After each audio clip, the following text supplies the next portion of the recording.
Le Starfinder naviguait silencieusement à travers l'immensité de l'espace, sa coque élégante scintillant sous la lumière lointaine des étoiles à bord. Le capitaine Elena Morris a examiné les derniers flux de données avec son équipage. Leur mission était simple. Explorer des territoires inexplorés et documenter de nouvelles formes de vie. Une brusque variation sur la console interrompit la routine. Le lieutenant Sato, l'officier des communications, se pencha en avant, les yeux se rétrécissant devant le signal inattendu. Le capitaine a annoncé d'une voix empreinte de curiosité qu'il avait intercepté un appel de détresse. Elena s'approcha pour examiner les relevés. Le signal était faible et erratique, provenant d'une planète obscure répertoriée sur leur carte sous le nom de Xoc-7. Elle s'enquit de ce que nous savons à ce sujet en jetant un coup d'œil au docteur Julian Park, xénobiologiste du vaisseau. Pas grand-chose, répondit Julian en consultant sa tablette de données. C'est largement inexploré, mais il y a des rumeurs concernant un écosystème diversifié. Rien sur une vie intelligente cependant, ce qui est intriguant.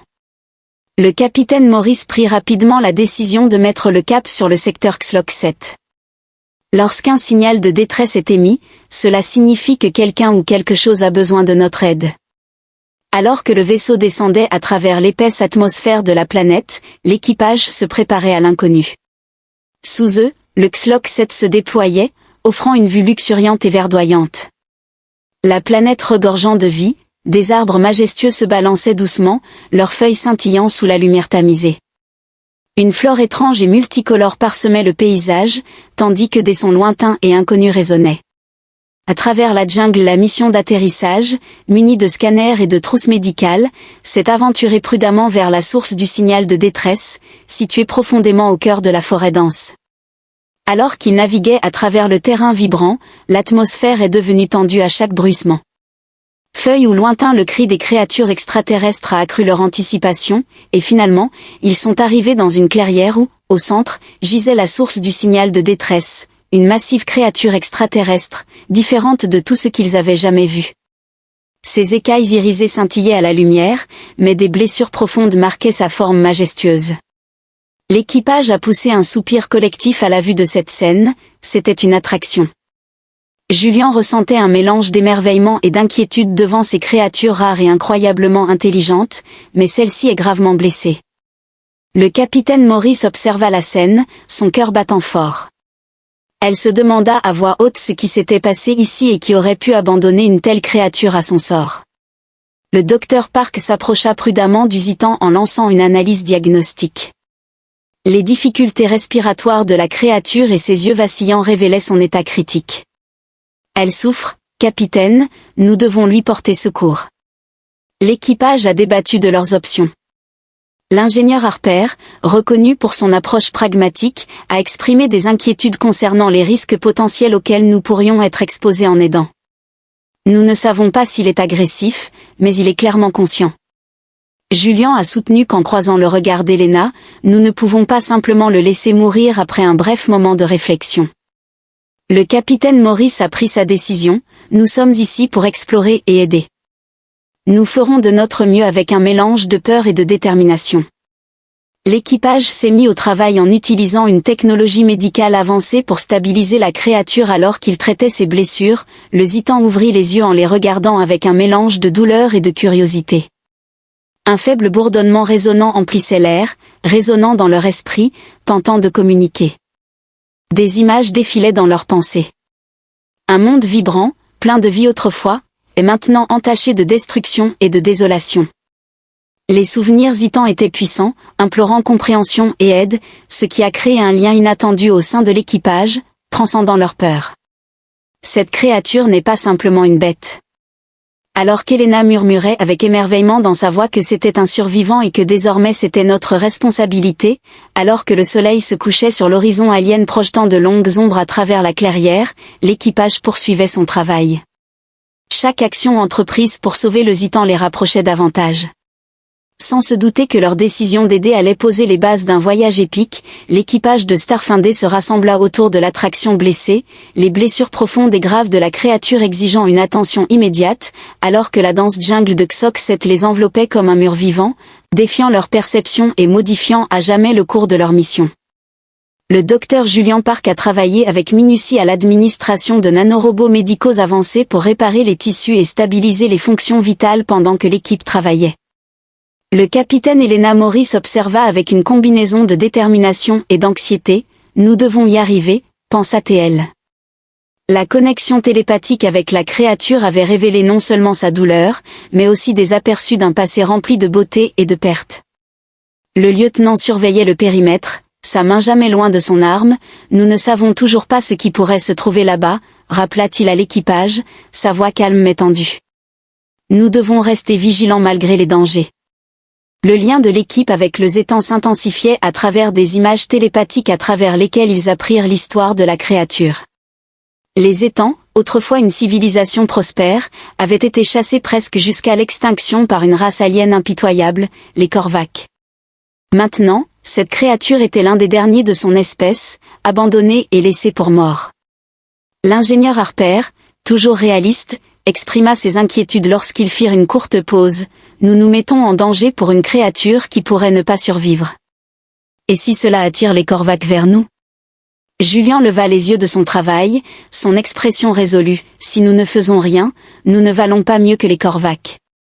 Cette créature mérite une chance. » Le capitaine Morris, pris entre le pragmatisme et la compassion, a clairement affirmé sa position. « Nous sommes des explorateurs, pas des conquérants.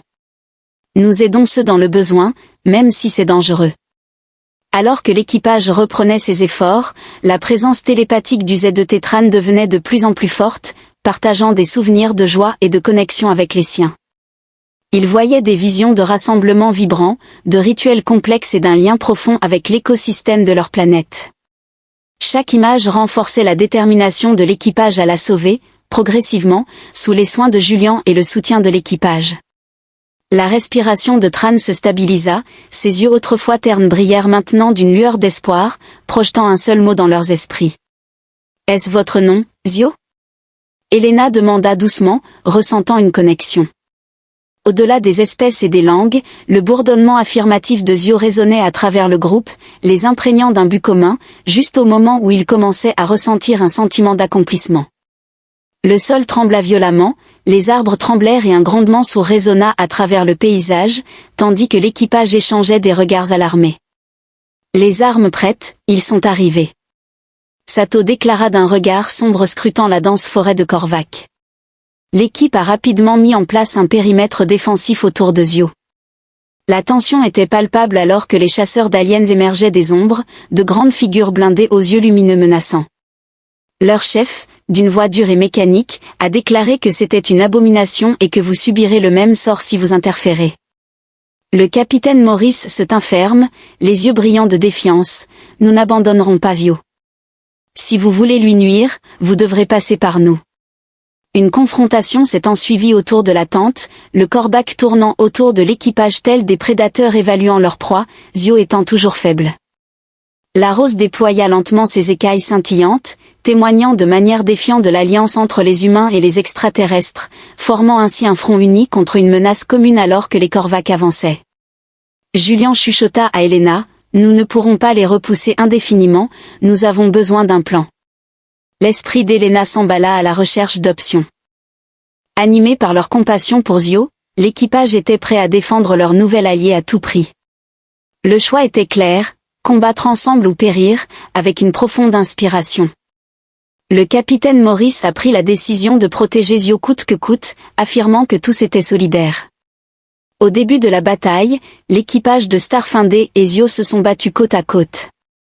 Unis par un lien indéfectible, en cet instant, ils ont compris que leur mission s'était transformée en quelque chose de bien plus grand, un combat pour la survie. La confiance et une amitié inattendue qui ont transcendé les frontières de la galaxie. La jungle a été plongée dans le chaos lorsque le Korvac a éclaté.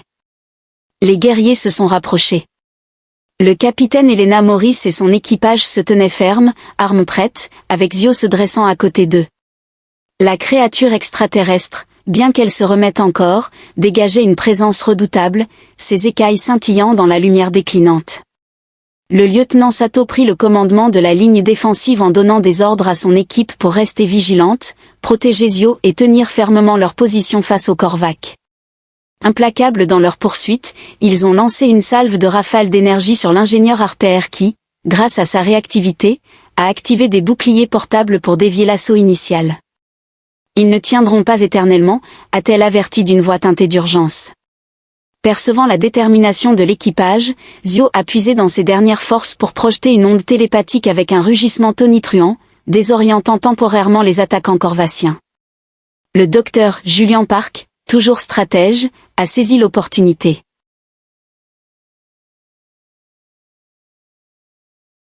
Lorsque nous devons diviser leurs forces, il est nécessaire de créer une diversion. Le capitaine Morris acquiesça en élaborant un plan. L'impulsion d'énergie de Harper Regan les éloignera de Zio. Harper a rapidement modifié un appareil pour le régler afin d'émettre une rafale d'interférences électromagnétiques. Le dispositif s'est activé avec un éclair, ce qui a fait reculer le Corvax, ses capteurs étant maintenant perturbés. Elena a crié « Repliez-vous vers la clairière » et l'équipage s'est retiré. La rue a stratégiquement attiré une partie des forces Korvac dans un piège. Sato, grâce à son expertise en combat, a dirigé la contre-attaque, abattant plusieurs adversaires avec des tirs précis. Pendant ce temps, Julian et Harper ont collaboré pour soutenir Xio, veillant à ce que la créature reste protégée au milieu du chaos.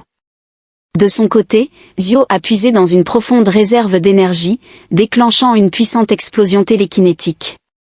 Le sol trembla alors que les vignes et les racines jaillissaient en s'entrelaçant autour des pare-chocs de la corvette, offrant ainsi un temps précieux à l'équipage. De retour à la clairière, l'équipe se regroupa en se disant que nous ne pourrions pas les repousser indéfiniment. Julian haletait en regardant Elena, nous avons besoin d'une issue. Zio, ressentant l'urgence, a communiqué un plan à travers des images mentales vives. Un système de caverne proche, caché et sécurisé où ils pourraient se regrouper et élaborer des stratégies. Elena acquiesça, une détermination brillant dans ses yeux, nous suivons Zio, c'est notre meilleure chance. L'équipage dirigé par Zio a navigué à travers le sous-bois dense, leurs mouvements synchronisés témoignant d'un objectif commun. Pendant ce temps, les Korvacs se sont regroupés en arrière. Déterminés dans leur poursuite pour atteindre l'entrée de la caverne, l'équipe s'est précipitée à l'intérieur, la fraîcheur de l'obscurité les enveloppant. Harper a rapidement installé des barrières à l'entrée pour gagner du temps. Cela devrait les ralentir, dit-elle en reprenant son souffle. Au sein de la caverne, Zio projetait des images de gratitude et de confiance que l'équipage ressentait. Ils ont retrouvé un nouveau sens à leur mission en réalisant qu'ils n'étaient plus simplement des explorateurs, mais des alliés dans une lutte pour la survie. Elena, en élaborant un plan, s'est adressée à son équipe en indiquant qu'il était nécessaire de neutraliser le vaisseau Korvac.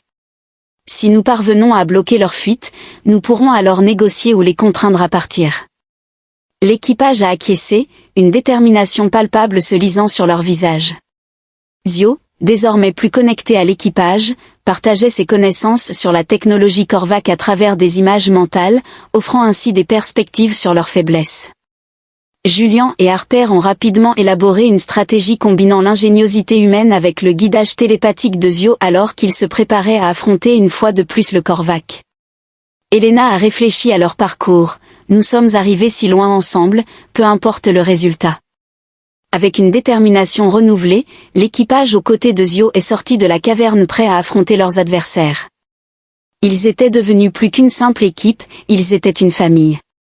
Liés par la confiance et une relation indéfectible. La relation forgée dans les épreuves de l'adversité, la bataille pour la survie continua, mais une chose était claire, les humains et les extraterrestres, autrefois étrangers, se tenaient maintenant ensemble en tant qu'alliés, prêts à affronter les défis à venir. L'équipage de Starfinder émergea de la caverne, leur détermination intacte. La jungle de Xlok s'était étrangement silencieuse, les Korvacs se regroupant pour leur dernière attaque. Sous la direction de la capitaine Elena Morris, son équipe a été guidée avec détermination, renforçant ainsi le lien qui l'unit à Zio. Le lieutenant Sato a effectué une analyse point par point.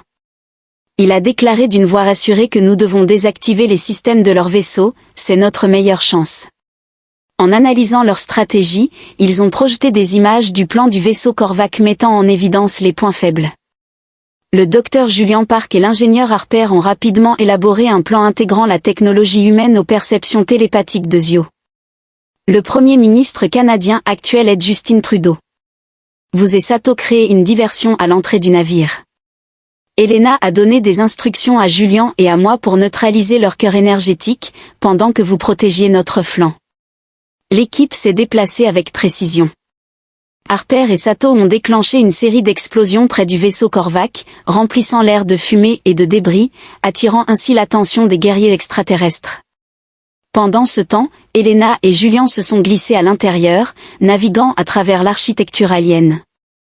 Sous la direction télépathique de Zio à l'intérieur du vaisseau, le duo a traversé des couloirs remplis de lumière vacillante et de symboles extraterrestres.